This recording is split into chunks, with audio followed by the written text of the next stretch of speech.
At dinner with my fiancée's billionaire family, I pretended to be a broke, clueless money advisor while they laughed at my past and pushed her toward someone better. They believed I was nobody. That was their huge mistake. The text message burned a hole through my pocket, but it wasn't the words that terrified me, it was the name at the bottom. My fiancée, Chloe, was trapped, and I was the only one who could get her out. Rain lashed against the window of my tiny Chicago apartment, mirroring the storm brewing inside me. I stood in front of the mirror, smoothing my tie, knowing this wasn't just a meeting. It was a battle I hadn't prepared for. My name is Noah Peterson, 35. Today, I was supposed to meet my future in-laws, the Millers. I'm not a flashy guy, the dark gray suit I chose was off the rack, simple. No designer labels, no extravagant gifts. I figured if they were going to accept me, it had to be the real me, not some polished facade. My heart was pounding, but I tried to stay calm. This was a huge turning point, and I couldn't mess it up. Chloe, my fiancée, walked into the room.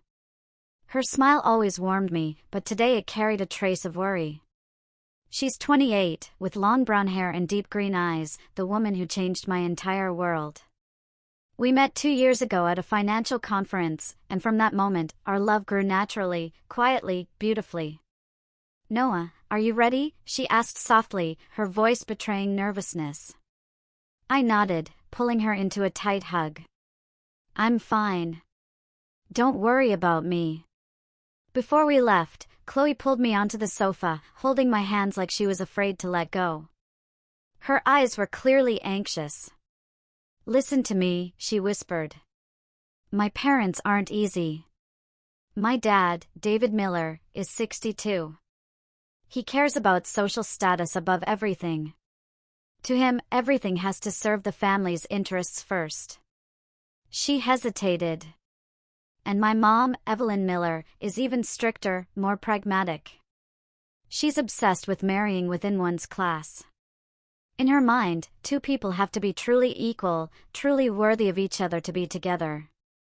I listened carefully, trying to memorize every word. I knew her family was wealthy and powerful, but I hadn't realized how rigid they were. "Don't worry, I'll do my best," I whispered, but a quiet unease was already creeping in. Would they ever accept someone like me, just an ordinary financial consultant? We got into my old, beat-up car, nothing luxurious, just functional, and headed toward Malibu on the California coast. The 2-hour drive felt endless. Chloe sat beside me, holding my hand tightly, but we were mostly silent. I tried to stay relaxed, told a few light work stories, but my mind was racing. "Do you think they'll like me?" I asked, half-jokingly. Chloe gave a weak smile. "I hope so. But even if they don't, we still have each other." Her words comforted me, but a dark cloud of worry hung over us. When we turned onto the private road leading to the Miller estate, I was stunned. The grounds were immense, manicured trees, a sparkling pool, and a gleaming white mansion that looked like a palace. This was the world of the ultra-wealthy, a world I, a middle-class guy, had never belonged to. We parked, and David and Evelyn Miller came out to greet us. They were impeccably dressed, David, tall and imposing in an expensive suit, Evelyn, elegant in a long dress, but their smiles were formal, cold. No warmth at all for a man meeting his future in-laws. "Hello, you must be Noah," David said, shaking my hand mechanically. Evelyn only nodded, her eyes scanning me from head to toe. We stepped inside, and dinner began. The dining room was enormous, a long table covered in pristine white linen, silver cutlery gleaming. I sat beside Chloe, forcing a smile. But from the very first questions, David went on the attack. "What do you do for a living, Noah?" he asked, his tone flat but probing. "I'm a financial consultant, sir. I work for a small firm in Chicago." David raised an eyebrow and smirked. "Financial consultant? Sounds nice, but is it really enough to step into our family? We need people with real standing, real influence." My chest tightened. His words hit like a punch, but I stayed polite and nodded. Evelyn was even more cutting. She eyed my suit, then asked about my background. Where did you grow up? What do your parents do? I gave a brief, honest answer, ordinary office worker parents, nothing wealthy. She smiled thinly, her eyes full of implication. Ah, so there's quite a class difference. We've always believed in marrying one's equal. You know, love alone isn't enough. One must think long-term. Every word sliced into me. I felt like an outsider being judged inch by inch. Chloe sat beside me, her face flushed, trying to defend me. Mom, Noah is a good man. He loves me. Evelyn just waved a hand. Be quiet, Chloe. This is adult business. The dinner dragged on in suffocating tension. Conversation revolved only around the Millers' business and connections. David bragged about major deals and international partners. Evelyn chimed in about high society galas. I tried to join in, asking about Miller Global Trading, the family's massive import-export empire. I heard you're expanding into Asia, sir. My question was ignored. David immediately turned to talking about the son of a wealthy friend.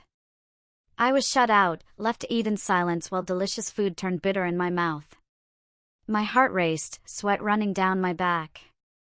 This was supposed to be my introduction. Why did it feel like an interrogation? Chloe kept squeezing my hand under the table, her small gestures full of worry and helplessness. When David dropped yet another veiled comment about someone more suitable, Chloe finally snapped. She stood up. Dad, why are you talking like that? Noah is my choice. The room went dead silent for a moment. David's brow furrowed, his stern gaze sweeping over her. Sit down, Chloe. Don't make this worse. Her attempts to defend me floated away like smoke. I felt completely powerless under their cold stares. Yet, I forced a smile so Chloe wouldn't worry more. The atmosphere was unbearable. And just when I thought I couldn't take another second, the dining room doors opened. A young man walked in, confident and impeccably dressed in a perfectly tailored suit. He carried the aura of someone born into power, slicked back hair, a smug smile. My stomach dropped. Who is this? David and Evelyn's faces instantly transformed from cold to delighted. Marcus, you made it. David exclaimed, standing to shake hands. Evelyn beamed. Come in, dear. We were waiting for you. Marcus Thompson, 37, heir to the Thompson Group, an international logistics and shipping empire, and longtime partners of the Millers. I knew the name from Chloe, but I never expected him here. Marcus greeted them warmly, like family. Uncle David and Aunt Evelyn. Sorry I'm late. Work was crazy. His voice was smooth, dripping with confidence. When his eyes flicked to me, there was no curiosity, no friendliness, just a quick, dismissive appraisal, the look of someone far above looking down. But when he looked at Chloe, the coldness melted into obvious possessiveness, as if she had always belonged to him. Chloe went pale and gripped my hand harder. Evelyn immediately pulled Chloe to her feet. Chloe, come sit next to Marcus so you two can catch up. She deliberately rearranged the seating, pushing me to the far end of the table. I felt slapped in the face, but I couldn't react. Marcus sat beside Chloe without hesitation. Chloe, it's been too long. How have you been? He asked sweetly, completely ignoring me. Chloe answered curtly, her eyes pleading toward me. From that moment, the entire dinner revolved around Marcus. His family empire, the Thompson Group's latest deals, the perfect synergy between the two families. David was thrilled. Marcus, tell me about that new shipping project. We should definitely partner up. Marcus smiled smugly and talked at length while Chloe sat silent, head down. I had been turned into a complete outsider, relegated to the end of the table like an unwanted guest. Every word they spoke cut deeper, and I finally understood. Marcus's appearance was no coincidence. This was planned. My heart raced, dread rising. Chloe looked at me, her eyes glistening with tears. I knew it then. The storm was coming. Dinner finally ended, but not in any way I had hoped. The plate sat cold on the table, and the air was so heavy I could barely breathe. David Miller wiped his mouth with a pristine white napkin, pushed back his chair, and stood, his gaze sweeping over everyone like a king issuing a decree. Everyone, before we end tonight, I have something to make perfectly clear, he announced, his voice low but commanding. Evelyn nodded beside him. Marcus leaned back in his chair, a smug half-smile on his lips. Chloe's hand tightened painfully around mine under the table. I could feel her trembling. I swallowed hard and waited. David looked straight into my eyes without blinking. Noah, you seem like a decent young man. I won't deny that, but I do not accept your relationship with Chloe. Not now. Not ever. The words struck like lightning out of a clear sky. I froze, mouth open, unable to speak. Chloe shot to her feet. Dad, how can you say that? He raised a hand to silence her and continued. Quiet. This is a family decision. Chloe has been promised in marriage for a long time to serve the alliance between our two conglomerates. The man chosen for her is Marcus Thompson. He gestured proudly toward Marcus, as if unveiling a flawless business deal. My heart stopped. An arranged marriage to that guy. Marcus stood smiling with arrogant confidence, the kind of smirk that made me want to punch him. That's right, Uncle David. I'm very much looking forward to officially becoming part of the family, he said smoothly, his voice dripping with venomous charm. His eyes flicked to me, openly challenging, victorious in every gesture, from the familiar pat on David's shoulder to the deliberate smile he aimed at Chloe.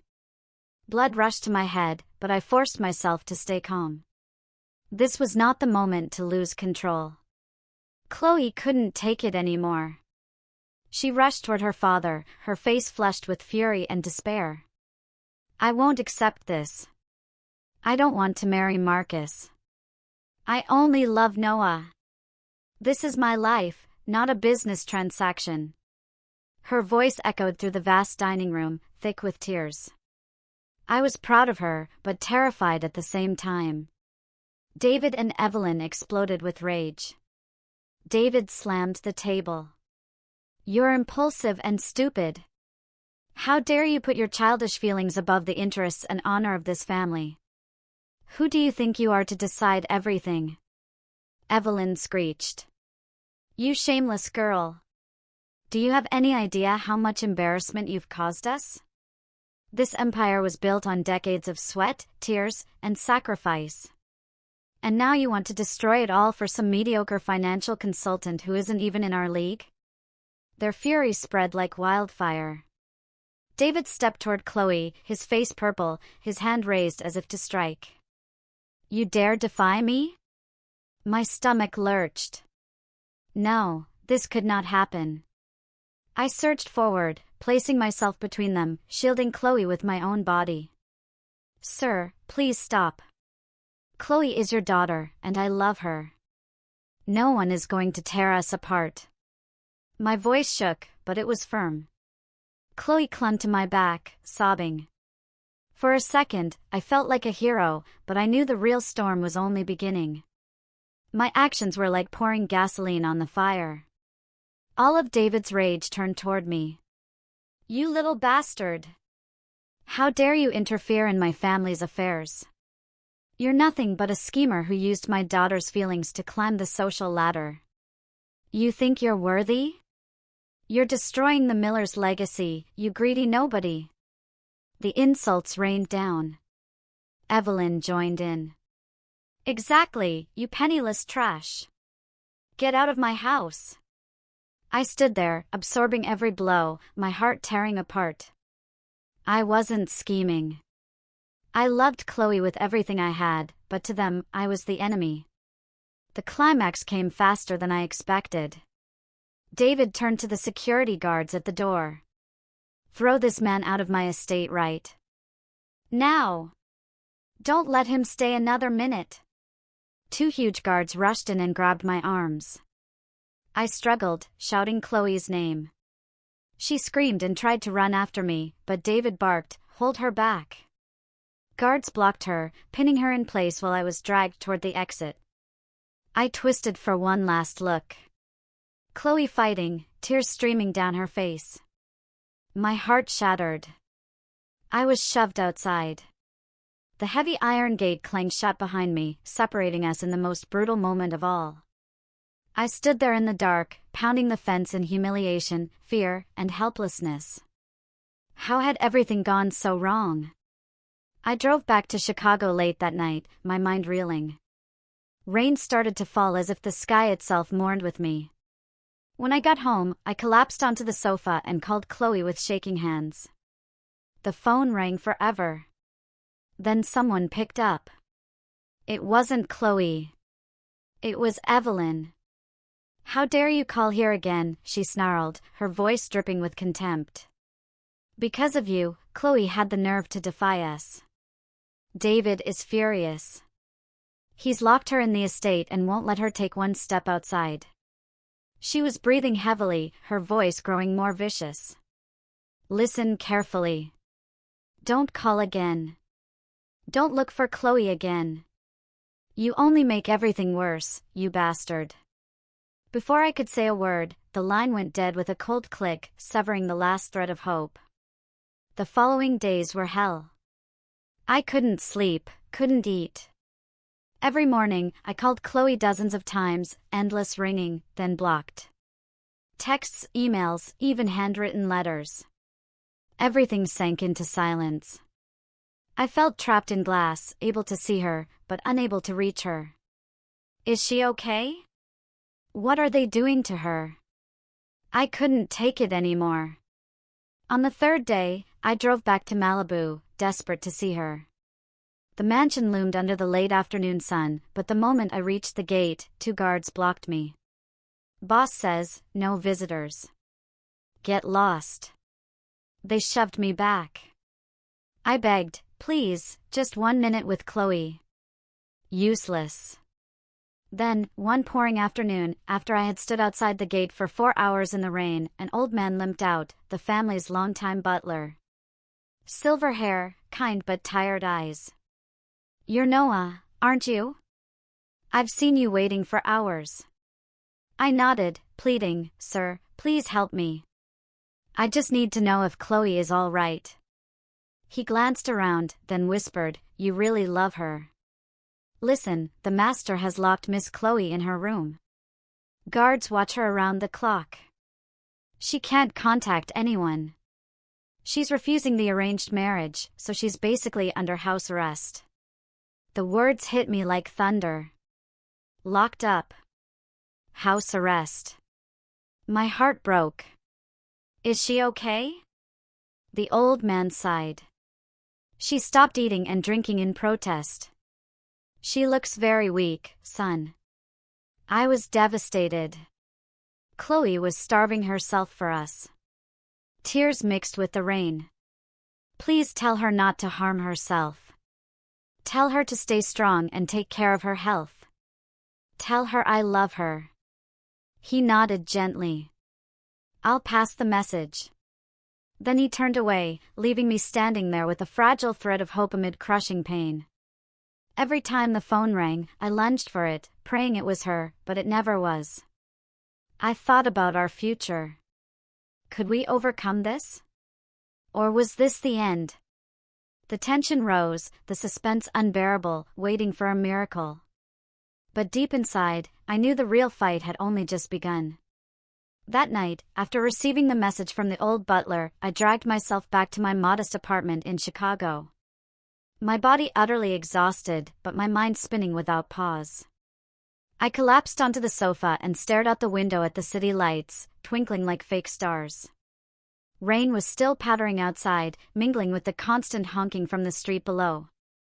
Every time I thought of Chloe locked in her room, refusing food and water in protest, my heart ached. She was sacrificing herself for us, for our love. And me? I was sitting here, powerless, doing nothing. One thought kept gnawing at me: should I finally reveal the truth about who I really am? The truth that no one, not even Chloe, knows. I lit a cigarette, an old, ugly habit I only allowed myself under unbearable stress, and took a deep drag, trying to organize my thoughts. Would revealing my real identity save her, or would it only make everything worse? The truth is, I'm not just an ordinary financial consultant like everyone believes.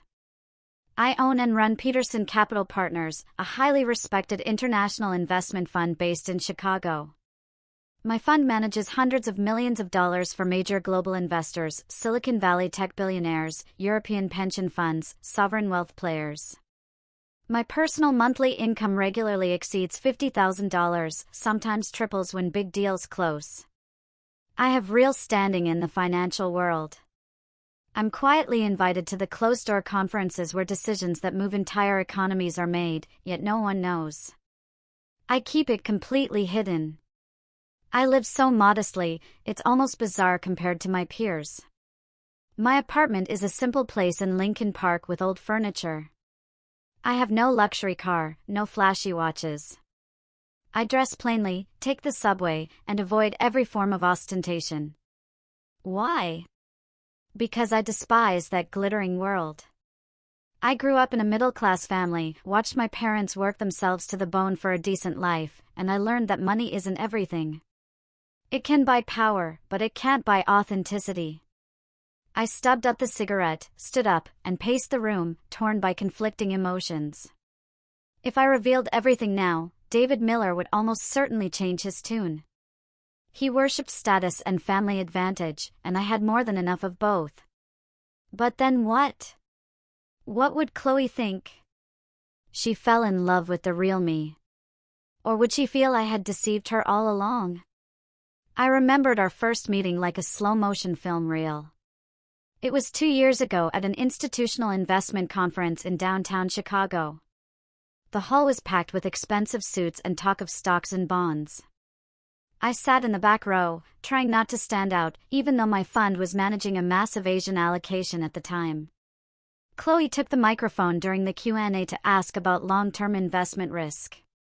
She looked gentle, long brown hair, warm smile, but her question was razor-sharp and intelligent.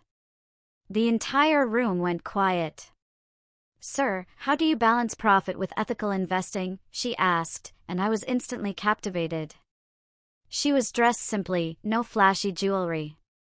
But I knew from the program that she was the daughter of David Miller, the import-export titan who controlled Miller Global Trading, a multi-billion-dollar empire spanning Asia to Europe. I had studied his company for years through my fund's research. Yet, when I approached her afterward for coffee, I revealed nothing. We started with a simple cup at a nearby cafe. "Your question today was brilliant. It's what made me notice you from the very first second," I told her. She laughed softly.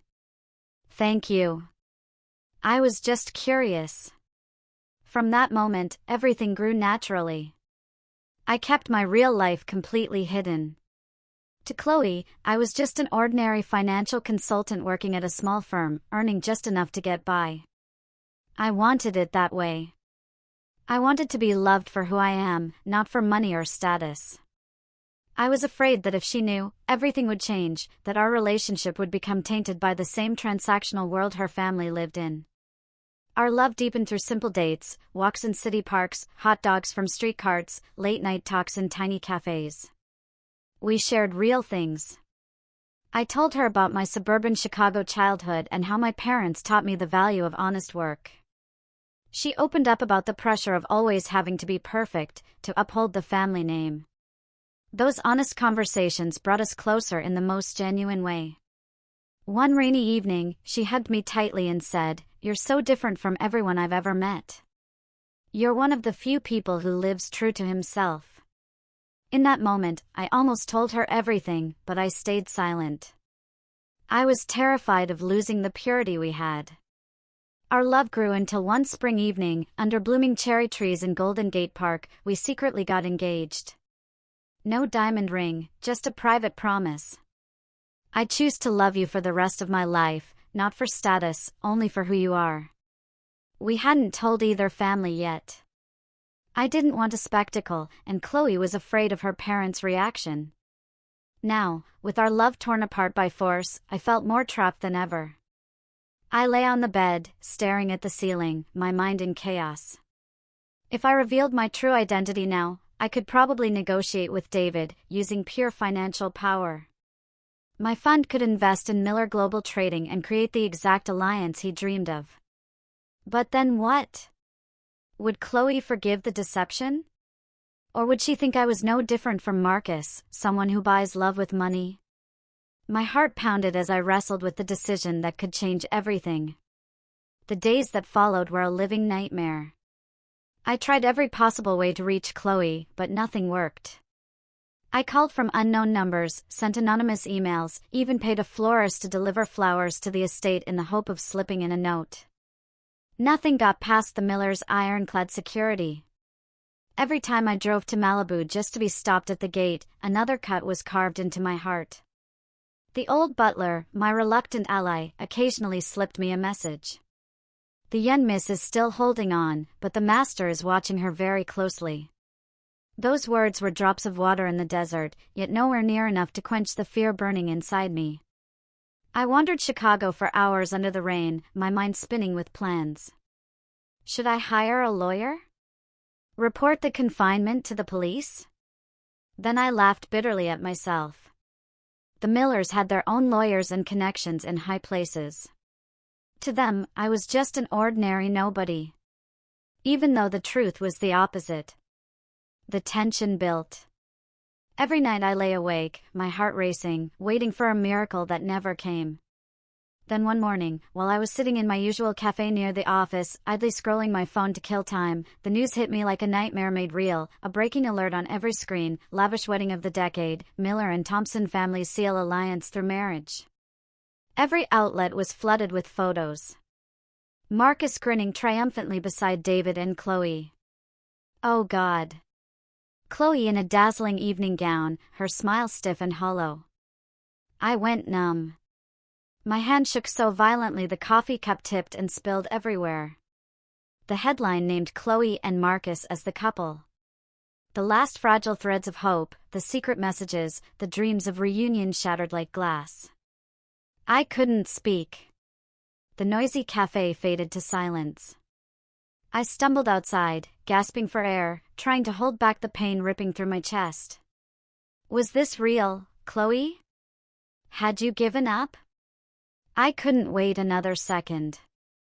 I jumped in the car and drove like a madman to Malibu, my mind in chaos. The 2-hour drive felt eternal. Every mile another question: why are you doing this? Have you stopped believing in us? When I reached the estate, I pounded on the gate, shouting, "Chloe, come out and talk to me." Guards rushed forward, but this time Evelyn appeared at the entrance, cold as an ice queen in her silk robe, her hair perfectly pinned, her eyes full of contempt. "What are you doing here? Haven't you caused enough trouble?" she snapped. I was panting. "Ma'am, the wedding news. Is it true? Where is Chloe right now?" She gave a scornful laugh. "Of course it's true. Chloe has come to her senses and accepted reality. She wants to end everything with you completely. Stop bothering her." I shook my head frantically. No. Chloe would never give up that easily. We love each other. Evelyn pulled a handwritten note from her pocket and thrust it at me. "This is her final message to you. Read it and disappear." My hands trembled as I took it. Chloe's familiar handwriting. The soft, flowing letters I had once kissed on love notes twisted my heart. "Noah, my love, I'm sorry. We can't go on. Please forget me and live well. Chloe." Just a few short lines, yet they extinguished every last spark of hope. I read them over and over, tears blurring the ink. Was this really her handwriting, or was she forced? But the strokes were unmistakable. I collapsed to my knees right there at the gate, clutching the note, pain beyond words. Evelyn turned away. The gate clanged shut. I walked away in a daze, empty and broken, a dead man walking. For many nights after, I barely slept, my mind haunted by images of Chloe. Her smile, her warm hugs, and now the vision of her beside Marcus. I woke drenched in cold sweat, screaming into the dark. Why, Chloe? Why are you doing this to me? My tiny apartment became a prison. Every corner reminded me of her. The coffee mug she loved. The book she'd left behind. I tried drinking to forget, but it only made everything worse. Memories flooded in like a tide, our first date at that little cafe where she laughed until she cried at my stupid jokes. The night spent whispering about our future. We'll have kids, a little house, she had once said. Now everything was ashes. I wandered the night streets, the cold wind cutting my skin, but nothing compared to the pain inside. I waited desperately for a call, a text, but only silence answered. I kept asking myself, is she happy or is she suffering, too? The official wedding date was set just 2 weeks after the announcement. Under the lavish orchestration of both families, Chloe and Marcus's wedding was to be held at the ultra-luxurious Grand Seaside Resort in Malibu, the playground of elite society. I read the reports: outdoor reception, live orchestra, hundreds of high-profile guests. My heart bled imagining the scene. Of course, I wasn't invited, but I couldn't stay away.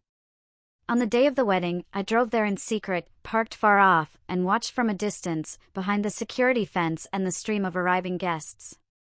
Security was airtight, black-suited guards everywhere. I hid behind a row of trees, my heart hammering, waiting for one glimpse of her. The guests poured in, gleaming limousines, women in glittering gowns, men with cigars and fake smiles. A festive atmosphere for them. For me, it felt like a funeral. Then I saw Chloe. She stepped out in a breathtaking wedding dress, pure white, a long train flowing, diamonds sparkling in the sunlight. Marcus stood beside her in a perfect black tux, his arm possessively around her waist. Chloe's face was calm, almost blank, as she climbed into the vintage Rolls-Royce bridal car. My heart tore in two. I whispered her name, tears streaming down my face. In that moment, I understood. Our love had been officially buried. The car rolled away amid applause. I turned, ran back to my own car, and vomited from sheer agony. Why, Chloe? Or was everything just an illusion? I drove back to Chicago, my mind blank, the world around me blurred. After the wedding, I fell into a long period of collapse. Outwardly, I tried to appear normal, going to work, meeting friends, forcing smiles. But inside, Chloe haunted me. Every morning, I looked at her photo on my desk and whispered, "Are you really happy?" It took months, many long months, before I slowly began to recover. I told myself I had to keep living. I couldn't let the pain swallow me whole. I started running every morning, letting sweat wash away memories. I read books to fill my mind, but on lonely nights, the longing still crashed over me like a tidal wave. Gradually, I threw myself into work. As the head of an investment fund, I buried myself in huge deals, tech startup investments, negotiations with European partners, endless hours of market analysis. Numbers and charts became my anesthesia, dulling the loneliness. "Mr. Peterson, this deal will bring in millions," my assistant would say. I nodded, but felt nothing. Life regained a steady rhythm: early mornings, meetings, quiet evenings in the apartment. On the outside, I looked strong again.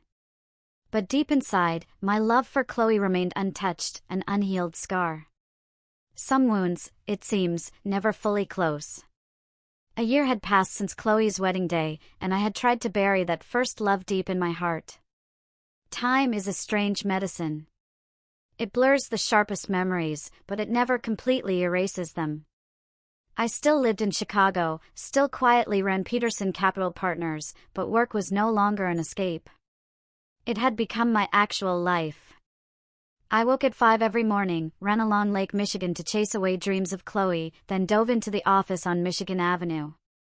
The deals kept coming. I invested in a biotech startup that doubled my money. I negotiated a massive real estate fund with European partners. Money poured in. My reputation in the financial world soared. Yet I remained invisible. Still driving the same old car, still wearing off-the-rack suits. "Mr. Peterson, I've never seen anyone so talented and so modest," my assistant once said. I only gave a faint smile. Talented? I was just surviving, drowning loneliness in numbers and charts. Occasionally, the pain flared like an old scar, a song on the radio, a familiar scent on the street. And I saw Chloe in her wedding dress, walking away without looking back. I told myself, let it go, Noah. She chose a different path, but my heart knew it was a lie. I threw myself completely into the fund.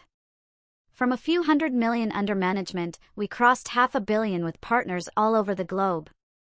I flew to Paris for meetings with British banks, then back to Chicago to sign deals with Silicon Valley giants. 16-hour days, cold sandwiches at my desk, falling asleep with the laptop still open. Success restored a kind of balance, at least on the surface. Friends said, "You look good, man." I laughed it off, just working out. Nothing special. But at night, when the city slept, I sat by the window, watching the crowds below, and wondered, how is Chloe now? Does she ever think of me? Is she happy with Marcus? A quiet dread crept in, but I pushed it away. Stop thinking about her, I told myself, and buried myself deeper in work. Then one afternoon, while I was in my apartment reviewing weekend financial reports, the doorbell rang. I frowned. Almost no one ever visited me, especially this late. I opened the door and nearly froze. David and Evelyn Miller stood there, looking gaunt and exhausted. Nothing like the arrogant, icy couple I remembered. David was thinner, his silver beard unkempt, his suit wrinkled as if thrown on in a hurry. Evelyn, once so elegant with her pearl necklace, now had red-rimmed eyes and hollow cheeks. They looked like ghosts from the past, stripped of all their former authority. My heart pounded. Why were they here? Was something wrong with Chloe? I tried to stay calm, but my voice shook slightly. What? What brings you here? They looked at me with pleading, almost timid eyes, so different from the contempt I once knew. David spoke first, his voice wavering. "Noah, we need to talk privately. Please let us in." Evelyn nodded, clutching her handbag as if afraid to let go. I stood stunned for a second, memories of that humiliating dinner flooding back, the insults, the ejection. But then I stepped aside and let them in.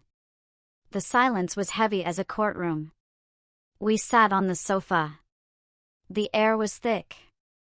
I poured water with slightly trembling hands. "Have some water." "Now tell me, I'm listening." David took a deep breath and began recounting everything that had happened in the years since Chloe's arranged marriage. His voice wavered. The once confident tycoon was gone. "Noah, you can't imagine." At first, after the wedding, everything looked perfect from the outside. Miller Global Trading and Thompson Group joined forces. Huge contracts rolled in. Asian shipping routes, cross-border logistics, millions flowing every month. He sighed heavily, his eyes downcast, all hardness vanished. I really believed I had done the right thing, that sacrificing Chloe's happiness was the price to protect the family empire. Evelyn continued, choking up, her eyes red. "We thought it was the perfect alliance. Marcus said all the right things, made big promises. For a while, it really did look good, at least on the surface. Then David's face darkened, but it was all a setup from the beginning. Marcus and his family had been planting people inside our company, heads of finance, logistics directors. Step by step, he took control of key departments and redirected information to his side. I listened, my pulse quickening. The lucrative contracts, the golden shipping lanes, were quietly shifted to Thompson Group, leaving Miller with only risky, loss-making deals and even fake contracts to hide the theft. David gave details. A $50 million contract with a Chinese partner that should have been ours was manipulated and sent to his company. We were left with scraps and massive legal exposure. Because he trusted his son-in-law and the family alliance, David had let his guard down completely. He gave a bitter laugh. I thought he was family. Who would have guessed? When clients began walking away, contracts cancelled, partners pulling capital, banks calling in loans at punishing rates, David finally realized he had been trapped. My family company has been bled dry, Noah. Debt is crushing us. The stock is in free fall. We're on the verge of bankruptcy with no way out. At his lowest point, sleepless nights, Evelyn in tears, Marcus appeared like a savior, offering to rescue them by merging Miller Global Trading into the Thompson Group, with him taking full control. He said it was the only way to save the company, David said bitterly. But really, he just wanted to swallow us whole. Only now did I see Marcus's true ambition, not just a marriage alliance, but a calculated takeover of the entire Miller empire, using Chloe as bait. My fists clenched, rage mixing with the old pain. That smug bastard from a year ago was a viper. I kept my voice steady. And then? David's eyes filled with tears, something I never thought I'd see. There's more. It's about Chloe. His voice broke. Chloe has been living in hell, Noah. Right after the wedding, Marcus started controlling her completely. He cut off all her social contacts, forbade her from going out alone, monitored every call. She's a prisoner in his mansion.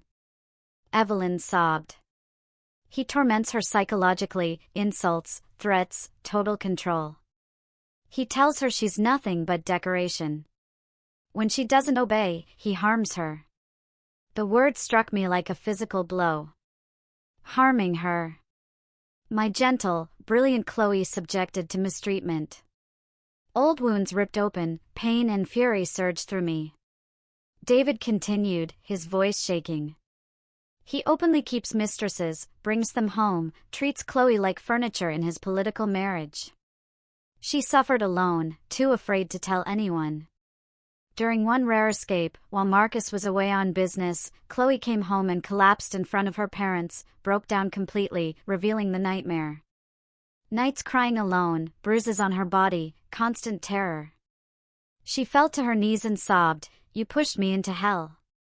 Evelyn recounted, her voice breaking. I sat frozen, rage and agony tearing me apart. The woman I had loved with all my heart was living in that kind of hell. Why?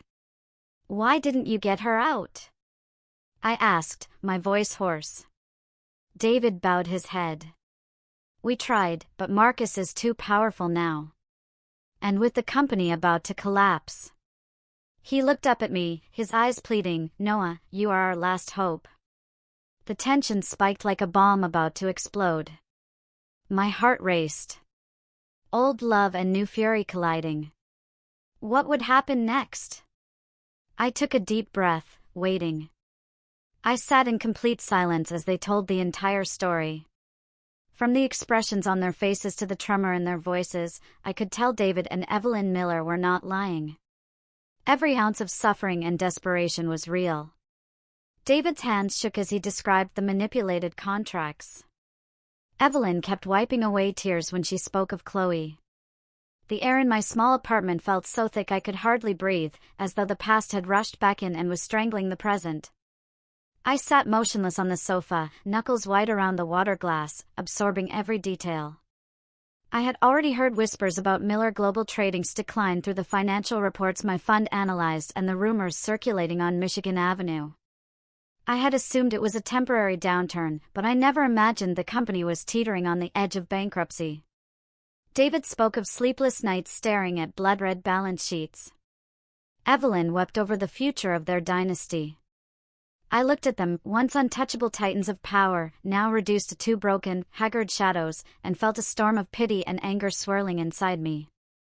After a long pause, when David stopped to catch his breath, I asked directly, my voice calm but probing, "Sir, ma'am, I understand everything you've told me. But why come to me? In your eyes, I'm just an ordinary financial consultant, someone with no ability to pull the Miller empire out of this crisis, right?" I stared straight into their eyes, waiting. My heart pounded. I knew the answer would change everything. David and Evelyn exchanged a glance. David cleared his throat, his voice pleading. "Noah, you're not the man we thought you were. Recently, quite by accident, we learned your real identity in the investment world." Evelyn added, her voice trembling. "We heard from an old business contact. You run a major fund, Peterson Capital Partners? Isn't that right? You manage hundreds of millions of dollars with ties to the biggest investors on the planet. You have the financial strength and the network to save our company." The words exploded in my head like a bomb. They knew. I had hidden that identity for years, lived modestly to avoid prying eyes. And now the very people who once despised me had uncovered it. I sat motionless, trying to process. David continued, his voice heavy with open desperation. "Noah, we truly have no other way out.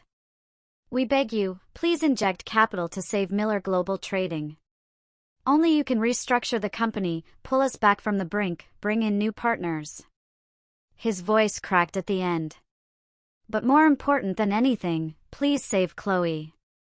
She's slowly dying in that hellish marriage. We're powerless against Marcus." Evelyn nodded silently, tears streaming down her cheeks, her voice shaking with hopelessness. "You're the only one who can do this, Noah. For Chloe, and for everything we've lost. Please." Hearing this, every memory of that humiliating dinner flooded back. The vast dining room in Malibu. David's sneer when he asked about my job. Evelyn's judgmental stare at my cheap suit. And then Marcus walking in, turning me into a nobody. The insults, schemer, social climber, still cut like knives whenever I remembered them. Anger flared inside me, hot and fierce, yet my face remained ice cold. I refused to show weakness in front of them. "Sir, ma'am," I said slowly, every word sharp and deliberate.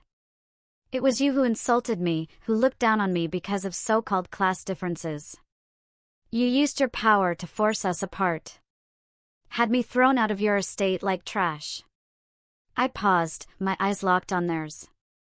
"And now, when your company is collapsing and your daughter is living in hell, you come begging me for help. Isn't that a little absurd?" I took a deep breath and continued, my voice low with bitterness. "And Chloe? She accepted that marriage. She wrote that goodbye letter in her own hand. So why are you suddenly putting all the responsibility on me? To you, what am I exactly? The man you once despised, or just a tool to save yourselves?" My words cut like blades. David and Evelyn could no longer keep their composure.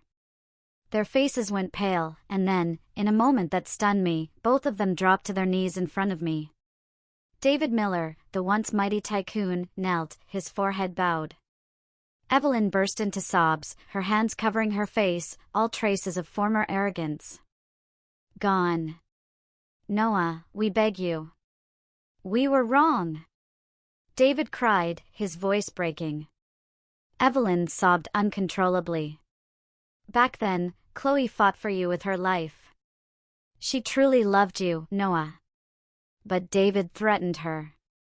He told her that if she didn't leave you, he would destroy your career completely.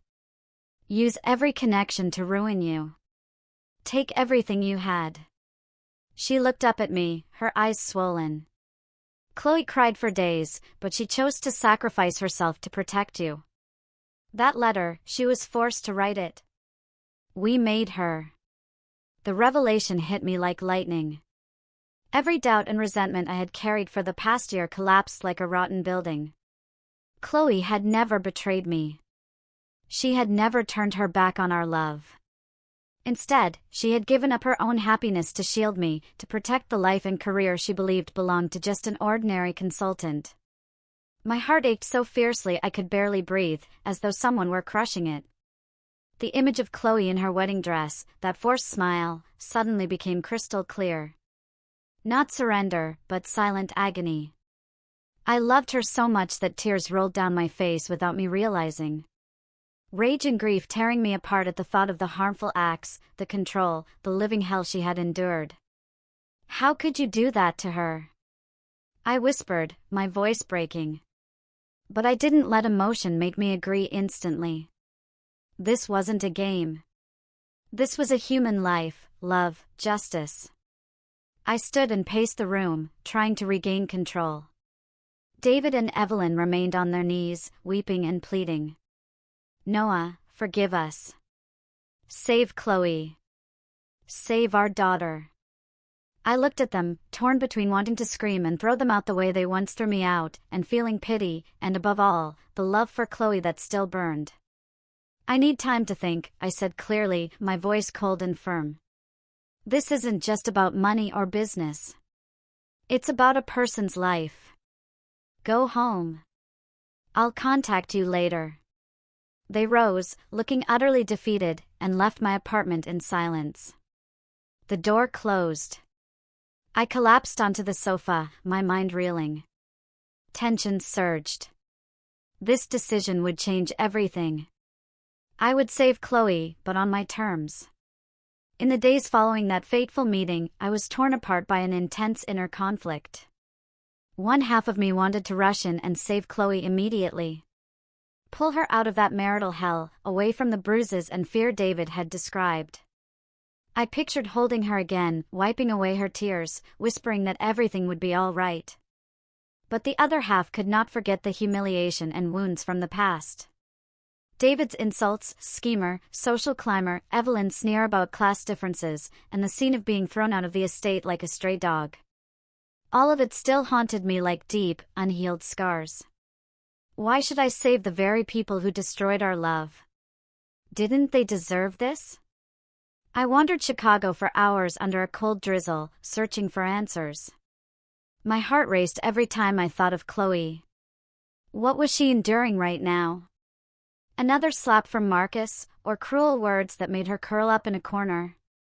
Anxiety and worry intertwined, leaving me unable to eat or sleep. I wrestled endlessly between the mind of a businessman and the heart of a man who had once loved deeply. As a businessman, I recognized a golden opportunity. Invest in Miller Global Trading at its lowest point, take a large stake, restructure it, and reap enormous profits. My fund had more than enough capital and connections. I had done it with countless other companies. But my heart saw something else. This wasn't just a deal. This was Chloe, the woman who had sacrificed everything for me, who had endured hell to protect the ordinary financial consultant she thought I was.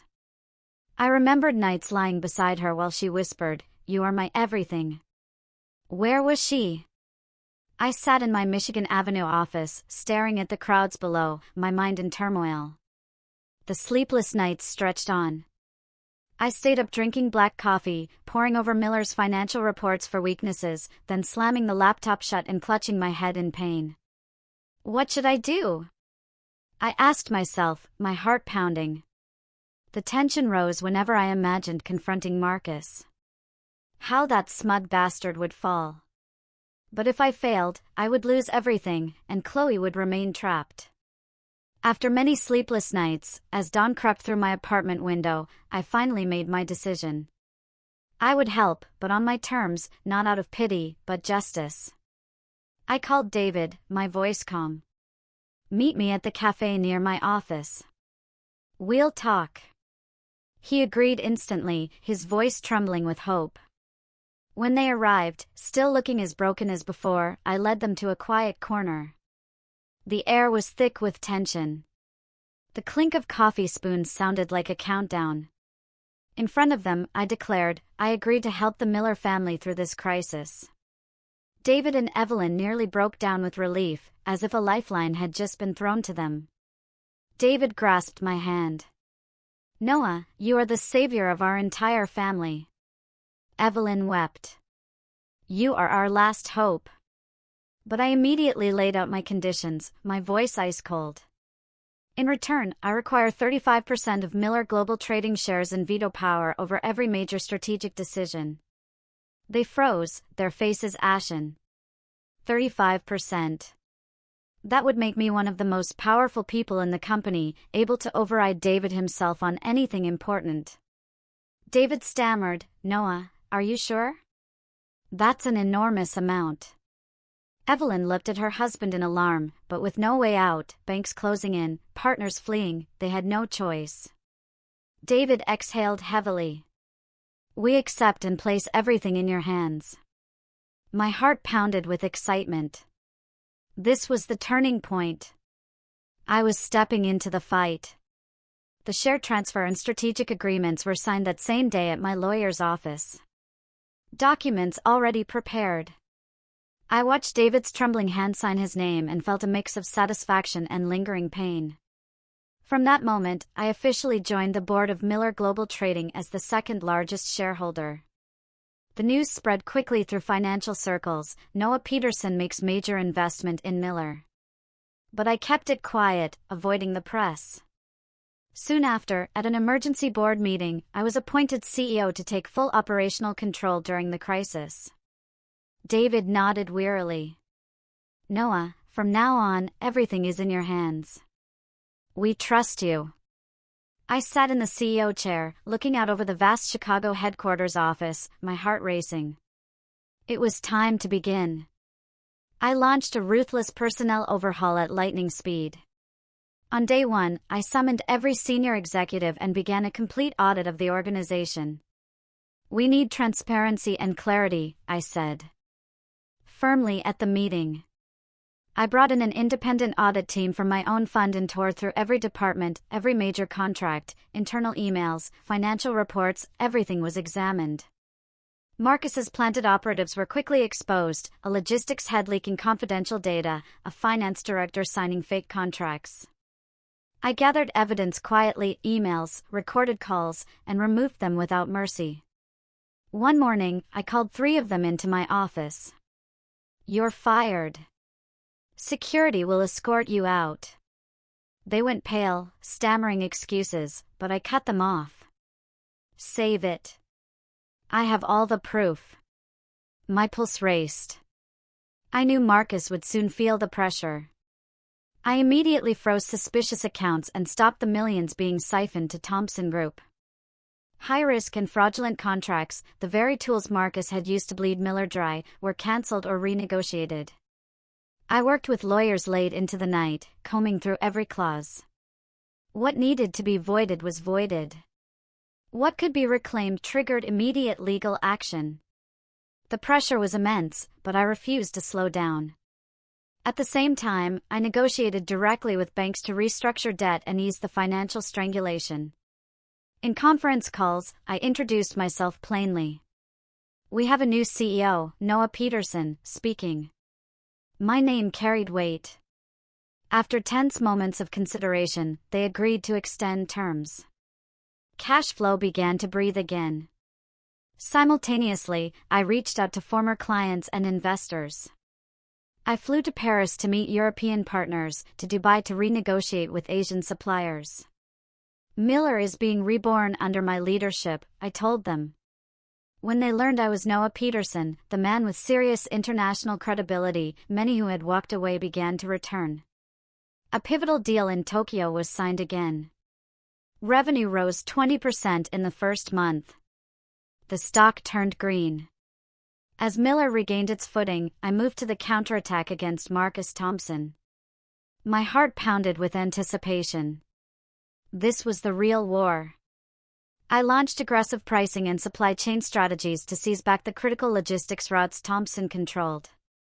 I slashed rates 15% on Asia-US shipping lanes, using my fund's network to secure cheaper sources.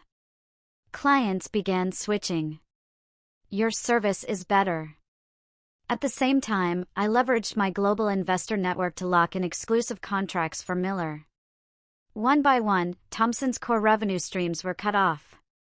A game-changing exclusive deal with a Chinese conglomerate was signed in silence, but sent shockwaves. Soon afterward, Thomson officially lost tens of millions in annual revenue. I then fed the financial press airtight evidence of Thomson Group's past shady contracts, backed by independent audit reports. Violations were exposed to the public. A wave of suspicion swept the market. Regulators moved fast. The SEC opened a formal investigation, and banks immediately tightened credit to Thomson. In a short time, Marcus's financial empire began to crack at its foundation. Under crushing financial pressure and severe reputational damage, the company fell into internal chaos. Senior staff resigned in droves. The stock plunged over 40% in weeks. Marcus called David in a rage. David replied calmly, "Ask Noah." Step by step, I reclaimed Miller Global Trading's position in the market. New contracts poured in. Cash flow surged. Credibility soared, and the company grew stronger than ever. Chloe's family was in awe of my ability and resolve. Yet, they carried deep remorse for their past sins. David said many times, "You really are extraordinary, Noah. We were so wrong to judge you by appearances." Evelyn looked at me with guilt. "Thank you for everything." But I kept my distance. Forgiveness would not come easily. My heart still ached when I thought of Chloe. How was she? The anticipation of seeing her again kept my pulse racing. I knew the fight was not over yet. As Miller Global Trading gradually stabilized, revenue climbing, debts under control, the stock turning green again, I knew it was time to move to the next phase. Not just rescue, but counterattack. I could not let Marcus Thomson walk away untouched after everything he had done, swallowing the Miller empire and, worse, turning Chloe into a prisoner in her own life. My heart pounded every time I thought of him, that smug man with the arrogant smile from a year ago. I launched a covert investigation aimed straight at the heart of the Thomson Group. This was no child's game. I knew I was stepping into a dangerous war where one mistake could bring everything crashing down. I sat in my new CEO office overlooking the Chicago skyline and called my most trusted associates. "We start now," I said over the phone, my voice low but resolute. The tensions surged. Would we find the evidence? Or had Marcus buried it too deep? I mobilized my entire international network of lawyers, independent auditors, and partner funds to tear apart every cash flow, contract, and shell company in the Thomson empire. It was a labyrinthine system. Thousands of transactions stretching from the US to Asia and Europe.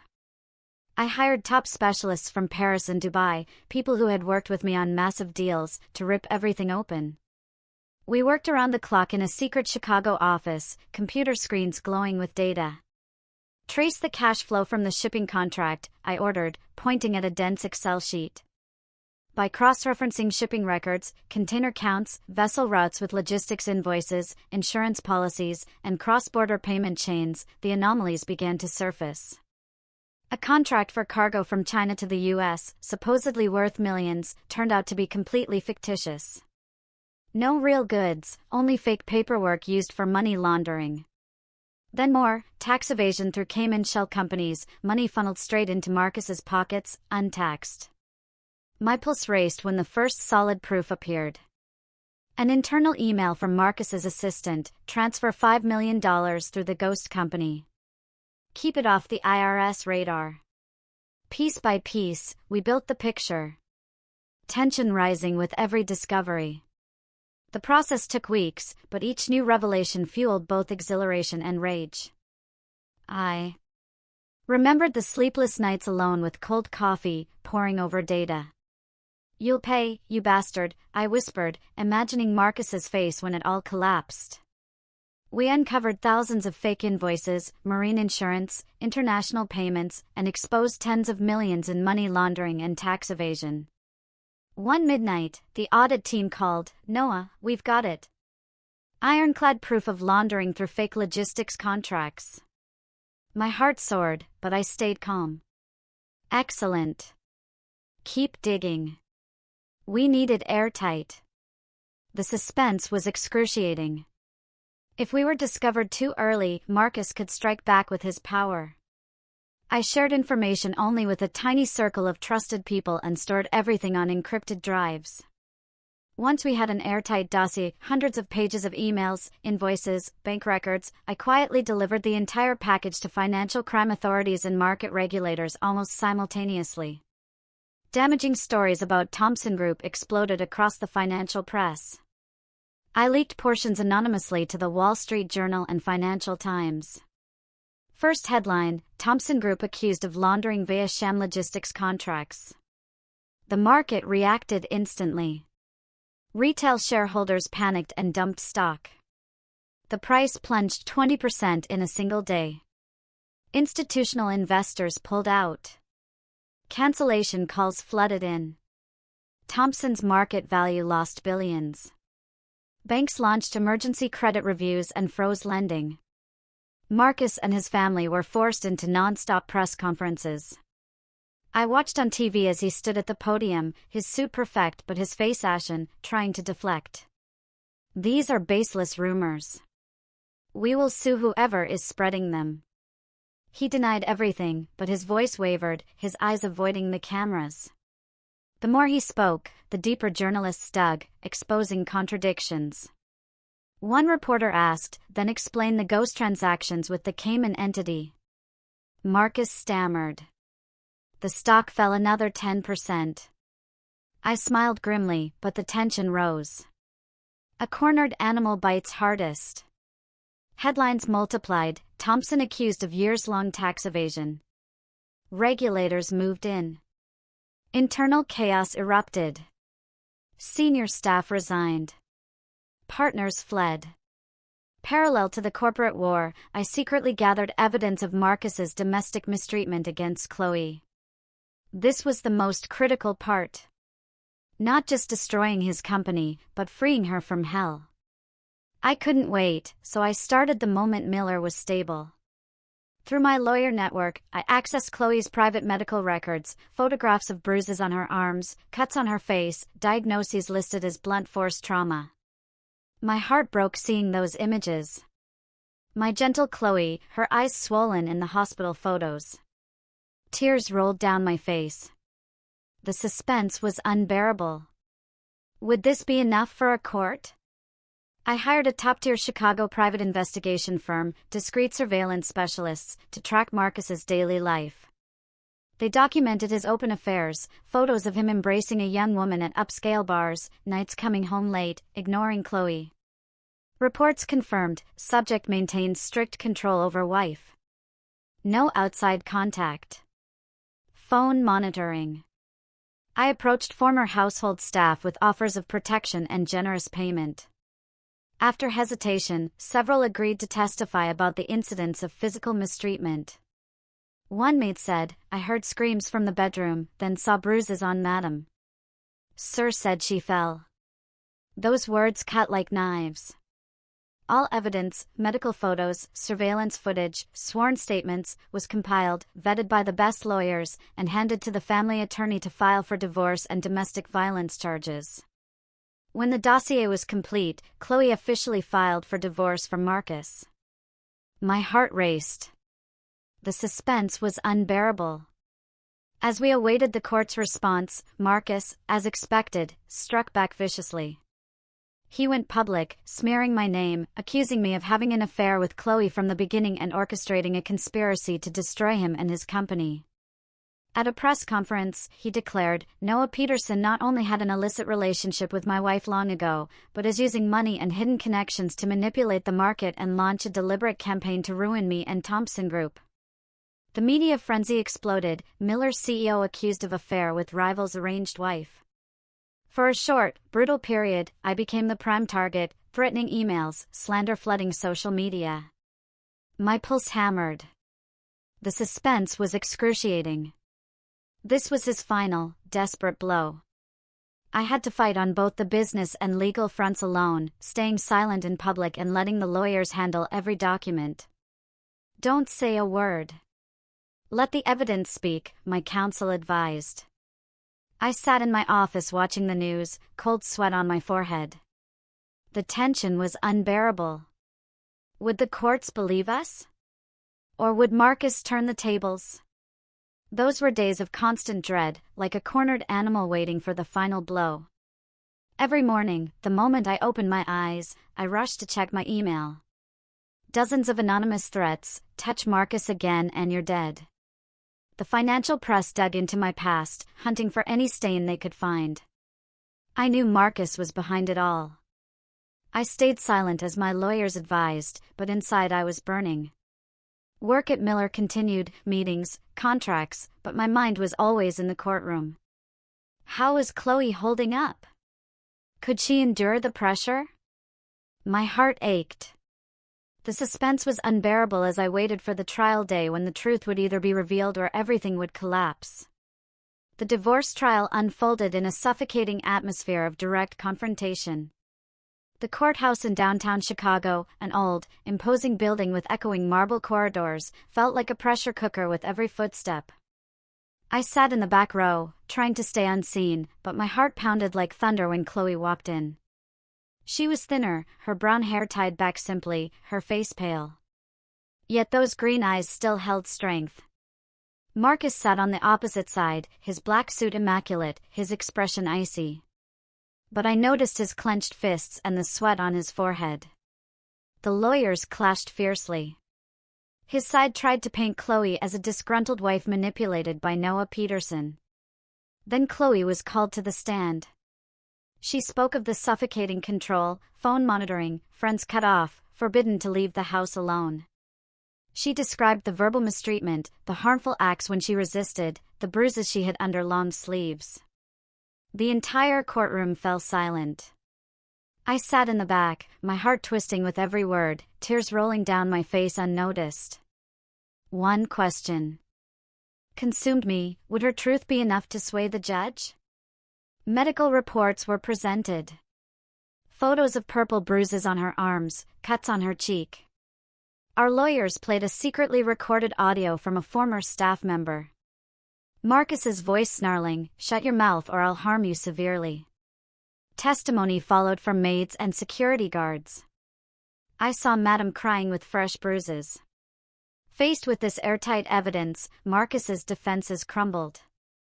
He stammered, "It was an accident. She fell." But the judge's expression was one of clear disbelief. The trial lasted 3 grueling days.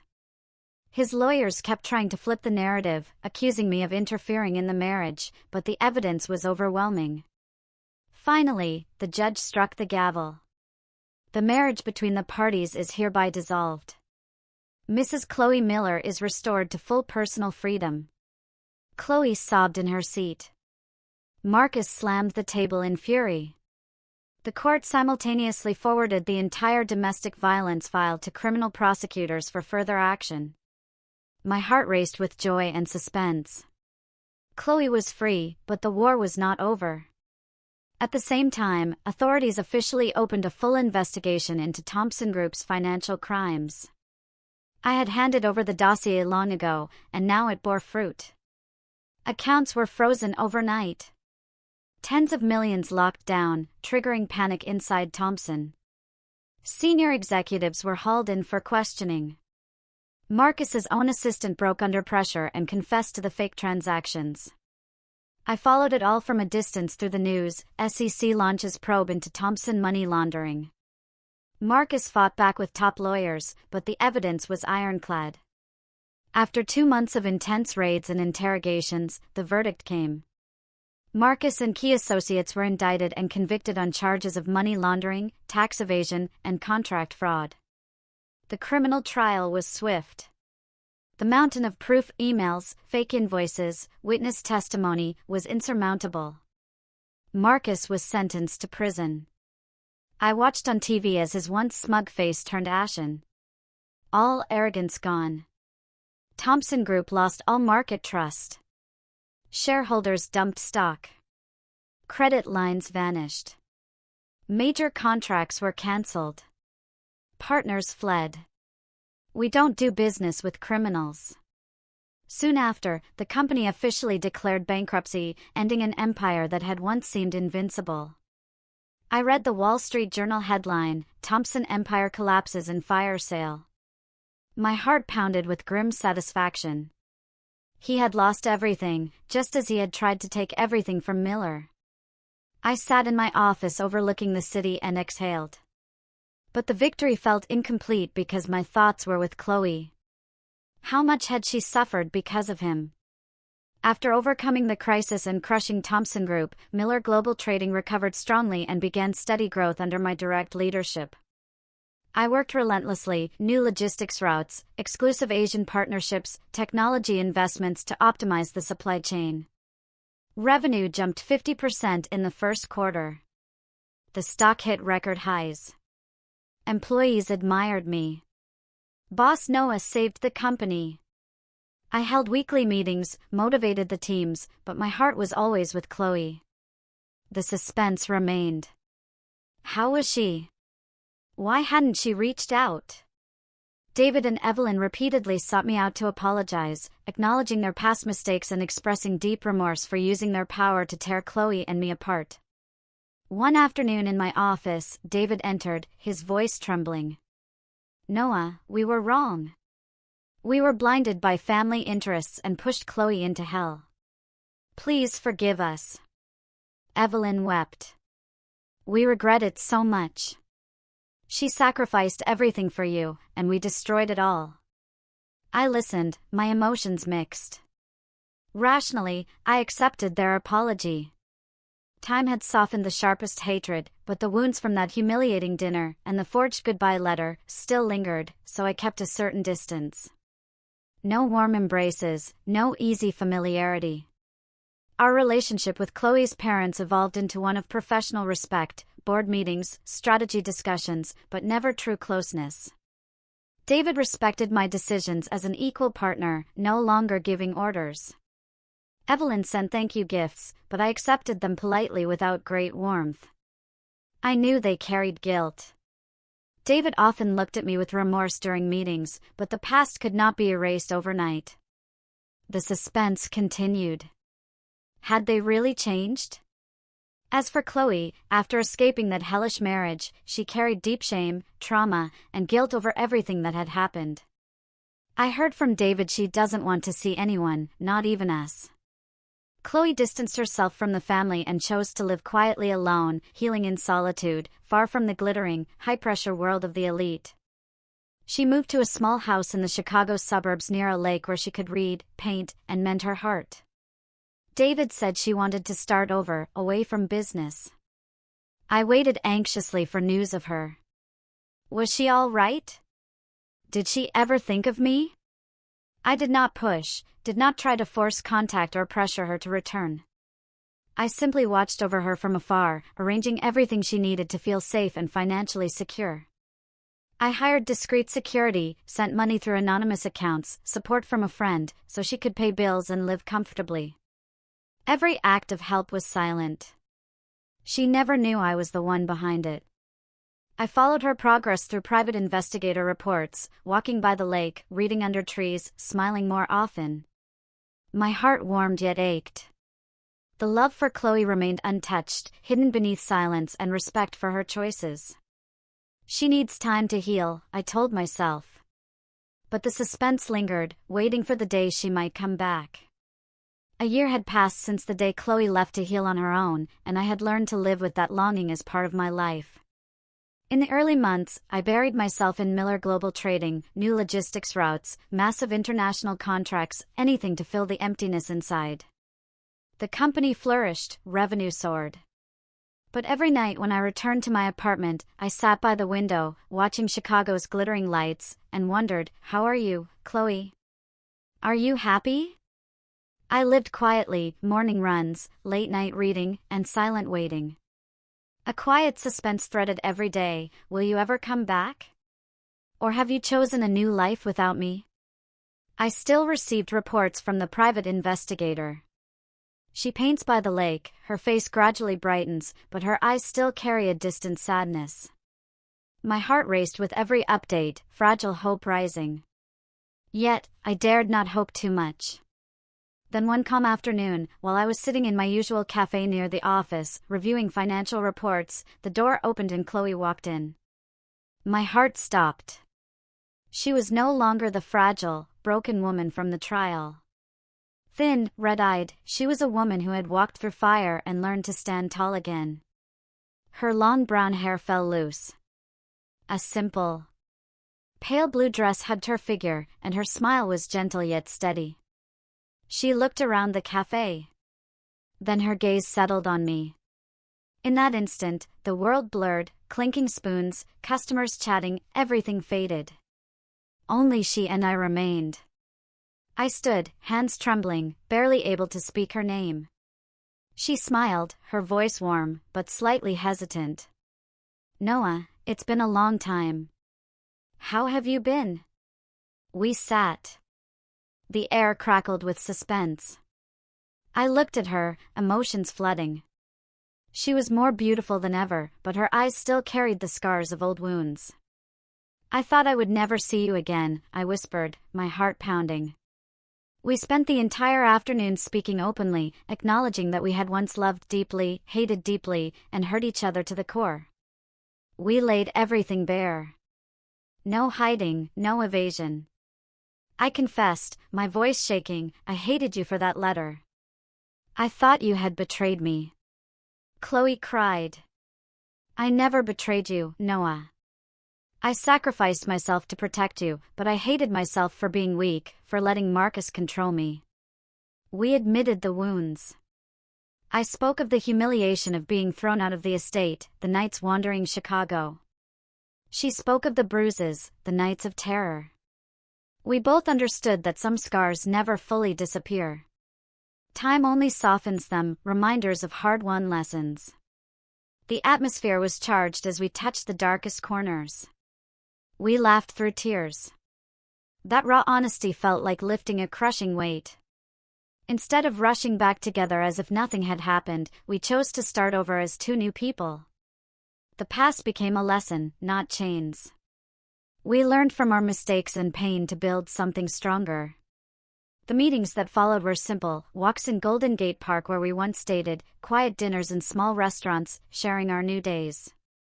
No pressure, no expectations. Suspense rose with every encounter. Would she stay or walk away again? But she stayed, and love slowly bloomed again. No longer reckless. Another year passed in slow, quiet, steady companionship. We met weekly, then daily. Lakeside walks, cooking together, sharing dreams. She grew healthier, smiled more. I learned to open up, to hide nothing. When we were truly ready, after deep late-night talks, after the wounds had slowly healed, we decided to build a life together. Our wedding was intimate and warm. Nothing extravagant, no media, only the people who truly mattered. We chose a small garden in the suburbs under blooming cherry trees, the same place we had secretly gotten engaged years before. No lavish gown, no grand reception. She wore a simple white dress. I wore my familiar gray suit. Only 20 guests, friends from the fund, a few Miller colleagues, and family. The air was charged with emotion as we exchanged vows. "I promise to love you forever and walk with you through every storm life brings." She cried. "I promise to stay by your side for the rest of my life." Everyone applauded. But for me, only she existed. My parents, Arthur Peterson, owner of a fund even larger than Peterson Capital Partners, and my mother, Charlotte, who manages the family fortune, appeared publicly for the first time to bless their son and daughter-in-law, to the astonishment of Chloe's family. "That's right," my father said with a smile. "Noah has always been our greatest pride." They embraced us. "Son, after everything you've been through, you deserve this happiness." The moment was filled with wonder. Chloe's parents were stunned, but then warmth followed as both families hugged. Chloe's parents finally accepted me fully as their son-in-law. No more prejudice, no more control. As both families sat together under the trees sharing stories, old grudges and class prejudices quietly faded. No more whispers about status, only family. the suspense melted into peace. Looking back on the entire journey, from simple love to cruel separation, from collapse to counterattack and rescue, I deeply understood every loss I had endured. I remembered that first dinner, my modest suit, David's sneers, the night I was thrown out, the months of despair after her wedding, the war against Marcus, the sleepless nights planning. It felt like a long film full of tears and blood. But now, beside Chloe, I knew that money can buy power but not happiness. I had millions, control of Miller, but they meant nothing without her. Fame can dazzle the eyes, but cannot replace character. Marcus was proof. He lost everything to blind ambition. True love can only exist with freedom, respect, and genuine sacrifice. The way Chloe sacrificed for me, the way I waited for her a whole year. The most expensive lesson I learned is that no business interest, no social status, is worth trading for one person's happiness and dignity. David once believed a family alliance mattered more than his daughter's love. The result was hell for Chloe and bankruptcy for Miller. Marcus thought money and power could buy anything. He ended up in prison. In this glittering world, dignity and happiness are the most precious things of all. No deal, no title is worth sacrificing them. And after all the tragedy, what remains is love matured through suffering and a future built on understanding and forgiveness. We live simply in the little house by the lake. She paints. I work remotely. We cook together, walk together. No more storms, only peace. I watch her sleep beside me, my heart full of warmth, and know the journey was worth it. The suspense of the past has become hope for the future, a family, children one day, and a love that will never die. After all we went through, do you believe true love can really conquer anything?